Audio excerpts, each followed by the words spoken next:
Steam Early Access has gotten a bad reputation ever since its arrival, and for good reason. On way too many occasions the developer barely releases any updates or abandons the game altogether, so a lot of people avoid Early Access like it's the plague. If you ask me, you shouldn't avoid Early Access altogether, because there are some good Early Access games. So that's why I'm going to take a look at some Early Access titles and tell you whether they are worth your money in its current state. So if the developer ever abandons the project, at least you didn't waste money on fake promises. This time I'm gonna take a look at next car game Wreckfest, developed by Bugbear Entertainment, who are known for the Flatout series. Next car game Wreckfest is a realistic racing game with soft body physics. When you buy the game you get an alpha and a next car game sneak peek.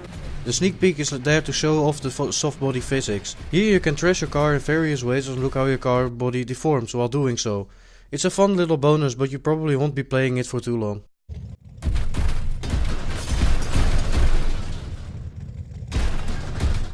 The main game, which is currently in alpha, is a racing game with realistic physics on different kinds of surfaces like sand, dirt and tarmac. These races have no rules, so you're free to bash everybody out of the way. Cars can get damaged, which is not only awesome to look at, but also impacts performance and handling. There are several kinds of races, like normal banger races, team races in which you try to score as much points as possible as a team, and derbies, in which you try to outlive the other cars in our arena. As of right now the game is 11 different tracks, of which 3 tracks have 2 different layouts you can choose from, and 2 figure 8 tracks, which are probably my favorite. There are also 5 derby arenas. There isn't a campaign or career mode in this game, so keep that in mind if that's what you're looking for. But you do get experience points and money for completing races. The higher you finish, the more experience and money you get. You can use the money to buy new cars or parts for your vehicle. Unlike other racing games, the parts will deteriorate over time. So that means that besides only upgrading your parts, you also need to replace your parts every now and then. Or you could use your engineers to repair them.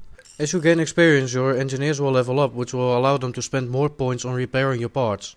The only real complaint I have is that when you are shopping for items, you can't see what's already in your car and in your inventory. So you might end up buying an item you already own. The game has 7 cars and a lawnmower, and the opponent chooses their vehicles based on what you select. This way the races are never really unfair, but I did wish I had some sort of influence on my opponent's choice. The only thing I haven't really discussed yet is the multiplayer, but I couldn't find any servers. I did play some of the multiplayer in the previous versions and it seemed to work fine. I have no idea whether the multiplayer is dead or whether I'm just looking at the wrong time. But if you have some friends who own this game, you can create your own servers and play against your friends and include some bots. I must say I enjoyed this game a lot and I haven't found any bugs so far. Besides that, the game runs bother smooth when I'm not recording, and when I'm recording the frame rate doesn't get lower than 30, so you shouldn't be able to see it in the video. And I'm playing it on maximum settings on an average gaming PC. But is it worth a purchase? I don't think so. I mean, 35 bucks is a bit overpriced if you look at the amount of content.